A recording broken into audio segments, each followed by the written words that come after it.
It's been an interesting, rather difficult offseason for the New Orleans Pelicans. For the second time in as many years, our city's NBA franchise fired a head coach, and they certainly had misses when it came to free agency. But more important than all that, the happiness of franchise superstar Zion Williamson. There were rumblings and grumblings in the media that Zion and his family weren't happy with the direction of the organization or being here in one of the NBA's smaller markets. So I asked him point blank on Monday afternoon at the team's media day, how does he feel about the organization and is he happy with the city?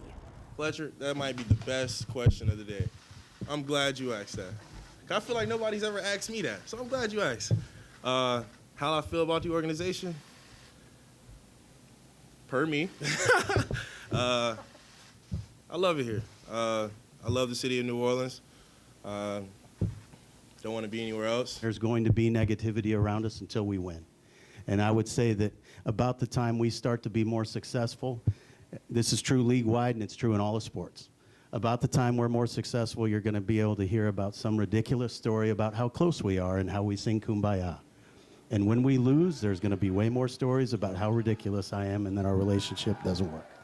And that's just the nature of the business, and you can't worry about it. The Pelicans start training camp at their facility in Metairie on Tuesday. They'll actually play their first preseason game next week. And coming up in sports at 6 o'clock, we'll talk much more about not only the Pelicans, but the New Orleans Saints, who won on the road at New England on Sunday, and the LSU Tigers, who opened SEC play over the weekend with a nice win at Mississippi State. For now, reporting downtown, I'm Fletcher Mackel, WDSU News.